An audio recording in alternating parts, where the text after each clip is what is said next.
featuring Uganda.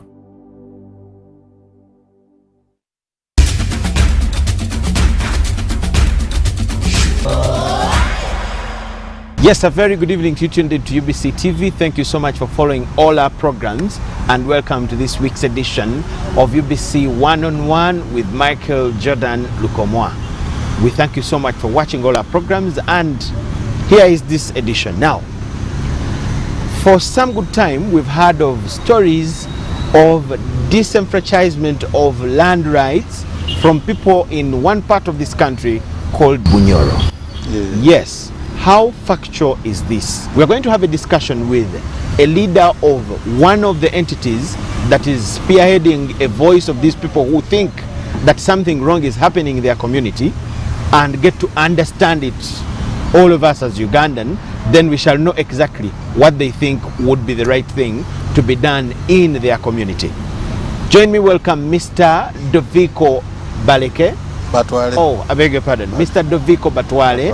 He is the coordinator, Bunyoro Kitara Reparations Agency. Yeah. We are also going to understand this organization more here on this talk show this evening. Okay. Mr. Batwale. Yes, sir. We are so glad to have you on this show. So glad to you. First of all, yes, sir. Tell us about Bukitarepa, Bunyoro Kitara Reparations Agency. Yeah. What is the organization about? The organization, actually, you have asked a very good question. It's me who started that organization. You started it yourself? Yes. I was like trying to find a way of how we sort out Bunyoro issues without involving politics in them. Okay. So I went deep in doing research. And this one started in the year 2000. We managed to find some illegalities within the process or within our historical injustices, which we registered an organization in order to address them legally, but not politically. For the first time ever, Bunyoro issues were being politicized. Okay. If anything happens to Bunyoro, everyone runs to the president. Everyone goes to the government. Have you seen? So he said, but see, some of these problems originated before Uganda became independent. So what I did was to go down deep, do the research, and find out what went wrong. Okay. And I want to assure you, the research I did actually led us to what we are today. Just at this point first. Yes.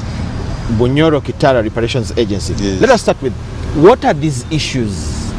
You said Bunyoro Kitara issues were mishandled by handling them politically.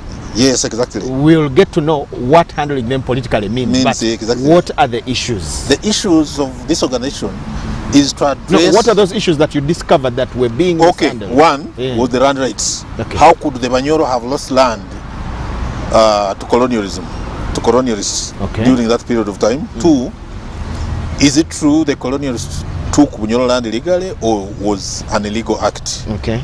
Three, who were the culprits? Four was, how can we address these injustices and then come to the level of any other Ugandan tribe, so that we can harmoniously enjoy our ancestral land in peaceful way. But I want to tell you, by the time this program ends, you will see that what I have discovered is not only for Bunyoro, is also for the entire indigenous tribes that were in Uganda before this country got independence. So those were the issues. Yes. Bunyoro's land that was taken before independence. Before independence, yes. Political kind of decisions that were made. Exactly, yes. Not in favor of Bunyoro. Not in favor of Bunyoro, yes. Before independence. Yes. And things like that. Yes. So how political were the solutions that you're talking about, that the issues were handled politically? How? Okay. And who, in fact? That's a very good question. Yes. The issues of Bunyoro was politicized, became a political issue when Uganda got independence. And that one could be the reason why this country has never, or we never get stable, not until when these underlying issues have not been addressed. One, when Bunyoro lost land in the 1900 agreement between Buganda and Britain, Buganda thought it had got something for itself. Okay. But also Buganda lost. How? What I'm saying, Buganda lost land in the center here in Kampala. Because as the Buganda kept quiet for the land, for the territory they benefited from Britain, they also lost the land in Kampala, which were given to Indian soldiers who participated in the war with Kabalega. Up to today, we have grown up, we have gone to school telling us, Indians came to Uganda when they were building railway lines. Who told you? These Indians were brought from India by British to fight Kabalega, and the number of soldiers that was got from India, mostly Goa, were 80,000 soldiers, Indian soldiers.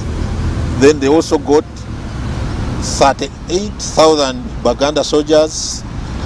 They also got 45,000 Nubian soldiers. And then they went to Bunyoro to raid Bunyoro. So after they committed the genocide, which I'm to tell you ahead of this program, now the Britons decided to award the Baganda with the territories that belonged to Bunyoro and conceded it in 1900. They also, in 1900, they also told the Baganda that even the lands that were given to Indians should not be talked about, which is Kampala now. Then the Nubians were also given land in Bombo, where you had some time back, not very far, the Nubians were claiming for their ancestors, for Bombo, land in Bombo against the Kabako, the Buganda kingdom. Yes. So those conflicts are as live as yesterday. Why so long as they attack the fundamental rights of the indigenous people that existed by then, and they are still in existence up to date. So the political question, have you seen where the political question comes? Now, at the independence of colonial Uganda, system taking the decision. Exactly. I can say, in a lay language, I can say the president of Uganda now is the governor of Britain. Okay. Because whatever Britain left here has never been changed. The president of Uganda is acting like the governor of the colonial master. Because the funny issues that brought injustices in this country has never at all been addressed in any forum. Okay. The colonial system brought all the communities in a territory called Uganda. Yes. Into one, let me say, one basket. In one basket, exactly. But when you read the 1900 agreement, what they call Uganda proper is the Buganda area. Not Ankole, not Lango, not Busoga, not Acholi. So are you saying, in real sense, the agreement would not be binding to other communities? No, not to other communities who are not signatories. That's right. I have gone to an extent of looking from the British Archive to get the gazette of when they were gazetting Uganda. I found out that they based on an agreement that was drawn by Sir Gordon Poto and the Kabaka of Buganda by then, Mwanga. In that London Gazette, they are saying Uganda proper is the kingdom of Buganda, but is also bounded by Ankori, which is Ankori of today, Usoga, which is Busoga of today, Unyoro, which is Bunyoro of now, then Koki. Then why do you say it doesn't bind all of those communities? No, it is talking about bordering. Uganda proper is bordering, but they are not part of the British Gazette that gazetted the country called Uganda today. Would you love that to be the status quo? No, I wouldn't have loved this to be the status quo. I would love to address this one, because it is as if it is the origin of the political instability in this country.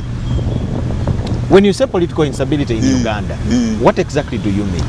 I'm meaning whereby is Uganda not stable politically to you? it has never been stable since independence. Do you know why? Tell us. You know why? It had the political. I'm actually what we could say. The political design that was designed for this country was not to dig deep into solving the issues, but it was to look for who can conceal these injustices and then take over Uganda, in regardless of whether those concealments are addressed or not. Have you seen? I see things in a totally different way. I'm sorry to say this. We have got so many people here who are educated, who are professors, but really, I really wonder why people have never known why was Uganda proper called the agreement that was drawn between Sagod and Poto and the Kabaka of Mwanga in 1894. But later and on, then gazetted. Later on, we get the 1900 agreement. Yes. Didn't it expand Uganda, what you call Uganda proper now, to accommodate all these other communities? No, the 19 agreement also sacked some territories that were gifted without the knowledge of those people. This is what we are trying to address in Bukitarepa. We are saying Bunyoro wasn't part of the 1900. How comes its territories formed the agreement of 1900? Have you seen? And also the land rights of the indigenous Spanyolo there, I mean, at that time was taken over by the 1900 agreement. And by then, by the way, Bunyoro had never entered any agreement with Britain whatsoever. Okay. So it was until when 1933, when Bunyoro sat, or when the British governors sat with Bunyoro to enter into the first agreement with Bunyoro. But remember, when the territories had already been annexed to 1900 agreement, that was now 33 years. What was discussed about the territories that had been taken, as you say, in the 1933 agreement between Bunyoro and the colonial? No, they were forcing Bunyoro to know that that is no longer its territory. Have you seen?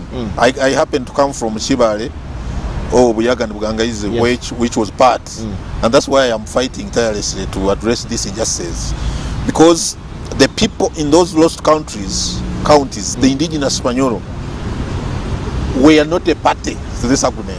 Nor did Britain bought this ancestral land from the indigenous Spanyolo by then, in order to have a legal capacity to transfer it or take it in the 1900 agreement as a property owned by Britain, then given to Buganda. Have you seen that illegality? So these people never did it in Bunyoro alone. But later on, yes. Is it 1967? Yes. We get these counties given back to Bunyoro in a referendum. A referendum, 1964. 1964, yes, thank you. How is it still a problem? How are they still a problem with the community in Bunyoro? It was politically declared that it has returned back to Bunyoro. But the title, land titles issued therein, was never returned. So you can't say we've turned your soul to your ancestral home when your body is somewhere else. Have you seen? What do the titles in Buyaga and Bugangais of today read? They are reading Maryland titles. Maryland was introduced by Britain, and it was a reward for Buganda participants who participated during the Kabalega War. How are these historical problems affecting the people in Bunyoro today? Yeah, the historical problems are affecting people in Bunyoro today because the economic factor of the ancestral land was taken away. In the whole of Bunyoro? In the whole of Bunyoro, let me tell you. How? In the whole of Bunyoro, leave alone the territories, the Masaza that was actually titled with my land titles. In Hoima, in Blissa today, I'm talking of the district you know now.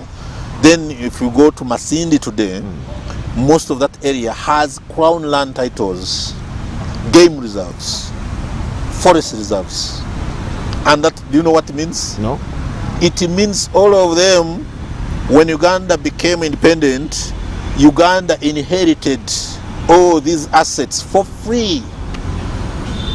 Uganda the country inherited, represented by the government yes, now, of Uganda, owns, yes, all the forest reserves, all the game reserves in the Bunyoro sub-region.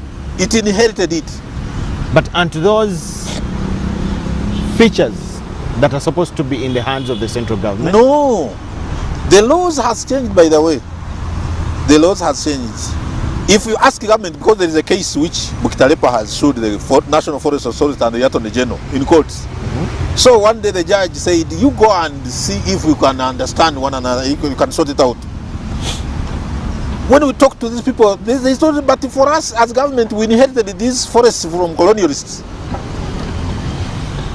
And here, by law, they are saying government under Article 32, Article 26. Yes. You cannot acquire someone's property illegally. You have to pay. So in other words, I'm saying not only the forests in Bunyoro, but even the forests in Uganda, which were taken over by the government at independence, even up to today, are supposed to be claimed by Baganda indigenous people. Such features are held by government in trust of the citizenry. It happened in Kenya.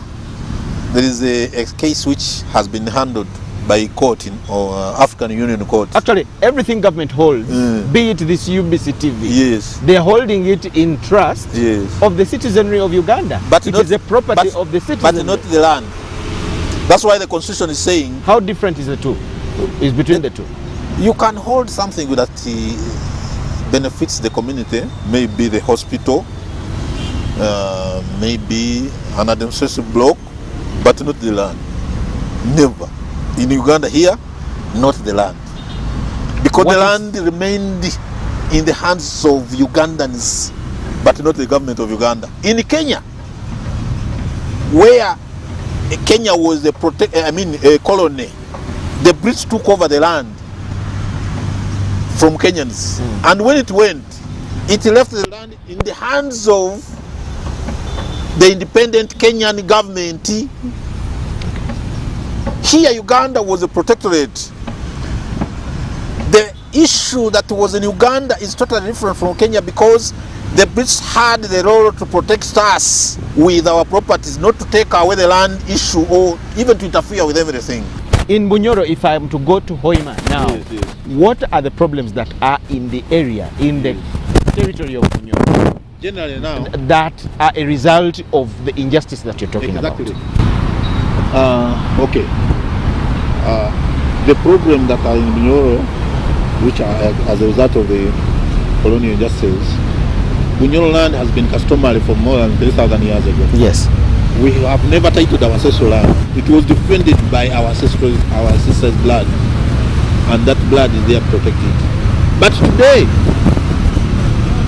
when the Bunyoro people supported NRA Bush war, because the president had talked of addressing the historical justice. Okay. So the sons of Bunyoro went and joined NRM and said, we have now found a what? An ally who can really address our issues. These Bunyoro fought tirelessly. Even they used to do everything to see that this war succeeds. But after the 30 years of this government, the government has embarked on ferrying so many people from the Republic of Rwanda into Bunyoro. Why do you think it is government that ferries them? No, I have evidence. Have you seen government trucks? Exactly. Have you seen buses with Ministry of if so we and are so? allowed to give evidence, I have letters. Even the president himself writing that I think we did a mistake of ferried so many people into Bunyoro without correcting the historical mistake. Even talked about if I took 1,000 migrants over Furuki into Karamoja and then the Karamojongo acts violently, we just think that Karamojongo are bad enough. Oh, the policy we are doing is wrong. Have you seen? This is president's what? Once later, even he signed on it. So I have got so many other letters that are pinning the Republic of Uganda who has been fully participated in settling Banyarwanda in Bunyoro. You have seen it with your eyes? Yes, I've seen it. Actually, I took them to African Union Court. as an evidence. Let me ask, just as we take a break.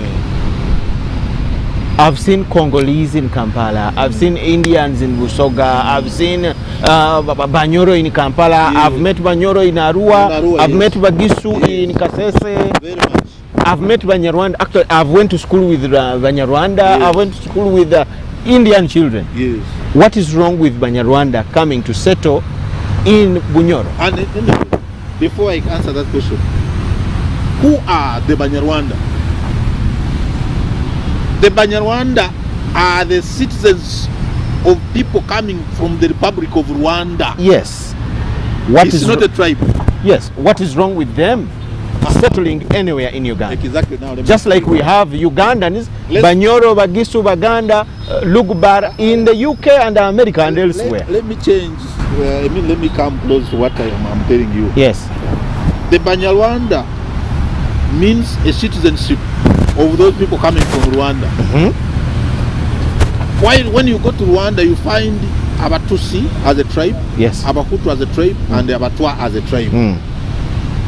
It's like in Uganda, you live here and you go and tell General Kagame and say, General Kagame, I want in your constitution to put a tribe called Abana Uganda. A tribe called Bana Uganda in your constitution. If he accepts, what would be wrong with that?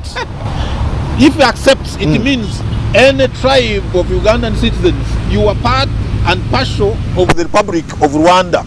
Now Rwanda becomes your home. Let's take a short break. Let's take a short break. We are going to start from there. Exactly. Okay.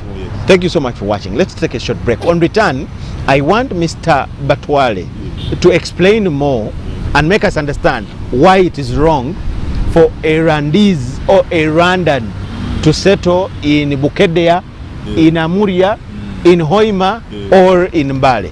Thank you so much for watching. This isn't just a girl. She is the future. This is a teacher, a doctor, a community leader, our future president. She is our family's pride, and as her father, I will protect her from child marriage and talk to her about the dangers of teenage pregnancy. We each have a role to play in empowering our teenage girls to protect them from child marriage and pregnancy, because when we empower them, we empower our nation. Protect the girl, save the nation. Take action. Report any case of defilement or child marriage to the police or call Sawuti 116.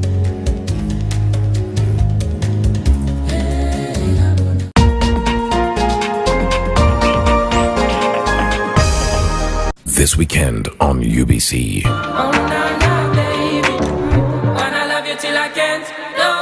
You are watching the best entertainment show around Kampala, and guess what? I'm done running.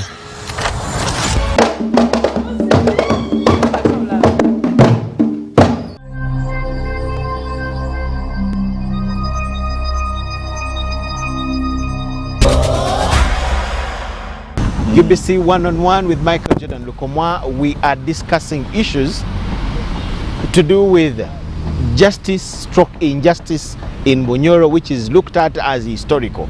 We want to know how true is the claim, and towards the end we'll know what the suggestion is about how this can be solved. Thank you so much for watching. My guest is Mr. Doviko Batwale. He's the coordinator of an organization called Bunyoro Kitara Reparations Agency. Thank you so much, sir, and welcome back from the break. By the time we went for a break, you were explaining why you think it is an illegality for somebody from anywhere to settle in Bunyoro.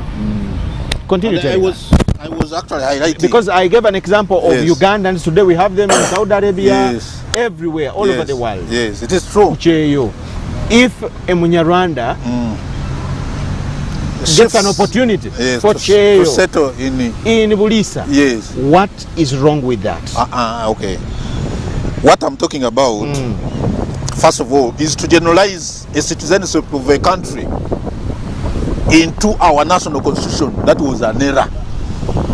That was an error to say in Uganda there is a tribe, a sub-tribe called Banyarwanda, when in Rwanda the Banyarwanda are actually all the tribes, the citizens. It is a citizenry. It's like as I'm telling you, you can't go to Kagame and tell him that, okay, I want in your constitution to put a tribe called Bana Uganda, because Bana Uganda is a citizenship of those people coming from Uganda.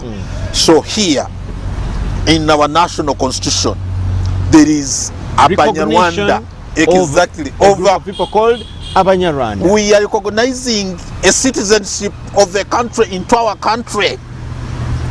It's like we are converting the citizenship of two countries into one.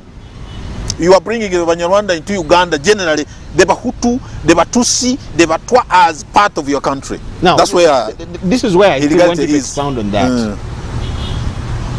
These are people who have been here for so long. Yes. Actually, the intermarriages and the interconnections of all the communities in Uganda and Rwanda is intense and is historical. Yes. In some tribes, there are even clans that were given to them. When you hear a name, you know this is somebody with a Rwandan background. Yes. You get? Yes. This is an ancient kind of discussion. Yes. Why do you find a problem today to deal with them? Exactly. I want to know where you find a problem. Where I find a problem is, and this one is a general problem. I mean, it may not be Bunyoro. I don't want to use. I actually focus on Bunyoro. Okay. Why there is a problem and why am I talking about Banyarwanda? In Bunyoro, what we are foreseeing is the community of all the Banyarwanda moving massively as a community to occupy a specific indigenous tribe in its ancestral land. Rwanda is a small country. Yes. But it cannot contain its population. When the population grows, the conflict of land also grows. Now, I'm foreseeing a scenario whereby legalizing the Banyarwanda into our national constitution was intended to make or to sort out some of Rwanda's problem of land ownership, so that they can be taken as if they are part and parcel of the Ugandan tribes. Really? Yes. In whose interest was that? The government has interest in it, I can say. How? Because this is the government of Uganda. How would it have an interest in saving a Rwandan problem? Let me tell you, I've never been a politician. Yes. If you ask a politician or a member of parliament who was there when they were turning Banyarwanda as a sub-tribe of Uganda into our national constitution, who were they? What were they looking at? How comes the Banyarwanda have lived here for so many years and they have never been part of your constitution? And why today?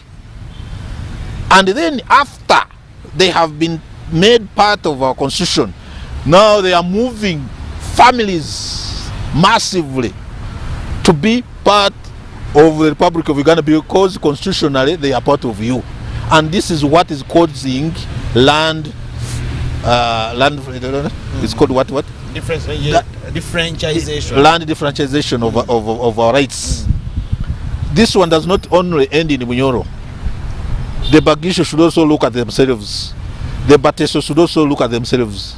The Acholis, the Baganda, the Banyankole themselves. I'm going to ask you again. Yes. As Bukitarepa and all of you, don't you think this will make you look like sectarian people? No, it cannot be. Or people that are opening wounds of sectarianism and tribalism in Uganda? No, what we are trying to address here, we are saying Uganda is a unique country. It's a unique country in nature that God created each tribe in Uganda with its ancestral origin. The birds and the cows of Ankole are known as Nyankole. Even the rats can listen to Nyankole language.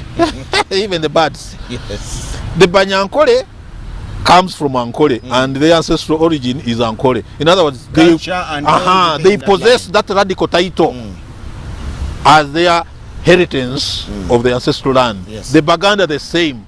The Bateso the same. Yes. The Bagisu the same. The Banyankole, the Bacholis, the Langis, the Arus, the Batoro, the Bakonjo the same. Yes. But here we are seeing a tribe of Banyarwanda who has never been within the borders of this country at independence taking over Yes, creating confusion within Ugandans, taking over their land. And they are so greedy to an extent when they come, they want to become members of parliament, they want to occupy positions of leadership, so that legally they can confiscate and take over Ugandans from their ancestral land. And tomorrow, if we are not wise, you will find this country has so many members of parliament at the floor of parliament who are disguising to be either coming from Buganda, when they're actually using their numbers to create districts, to create constituencies, and to forward so many members of parliament at the floor of parliament.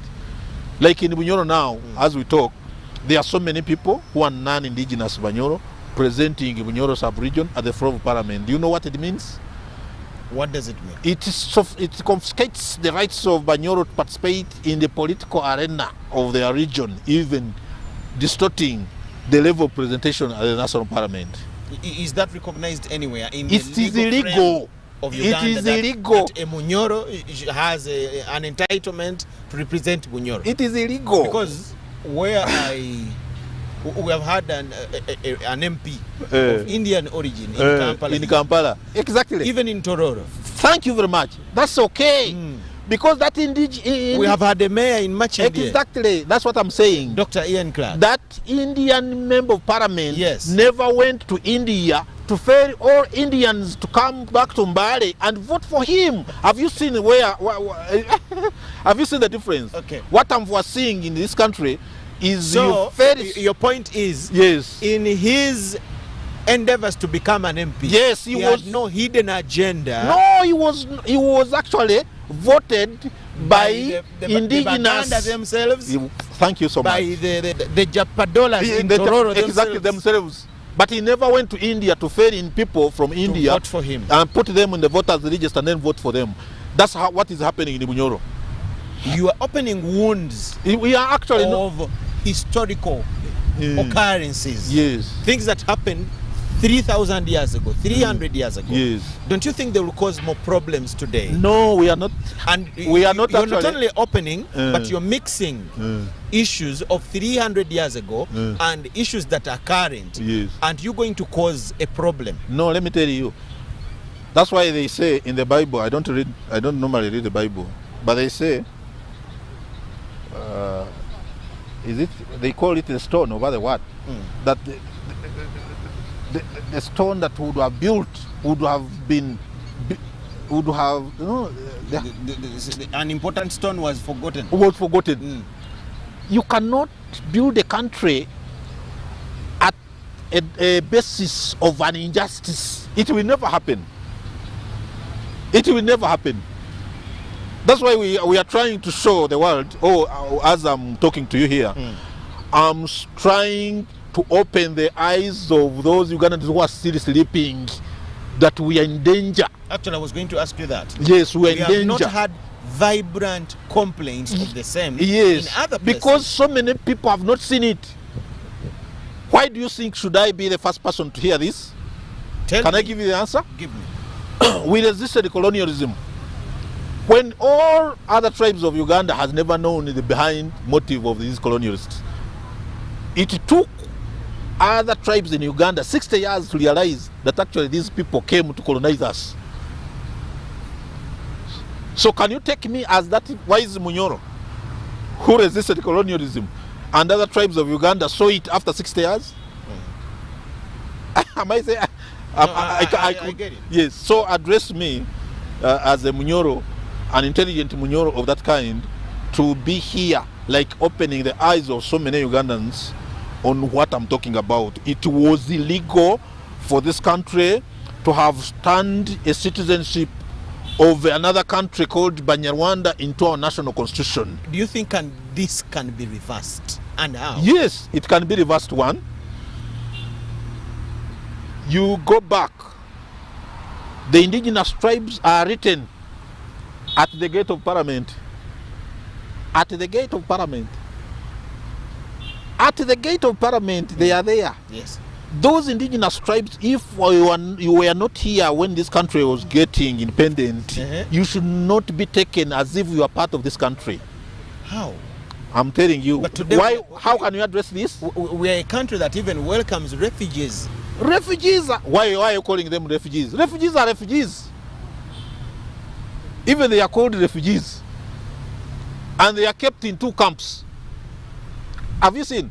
But here, what I'm saying is the community of an indigenous of another country. You see, you Ugandans yourselves, you have your people that have given back to children in the US and elsewhere, and these children are citizens there. Even when they are here doing work and whatever, they are citizens. My brother, I want you to understand me. It's recognized. What I want you to understand me. The Constitution says of Uganda says that every Ugandan has the right to live everywhere. Do you agree with that? Exactly. It is a constitutional provision.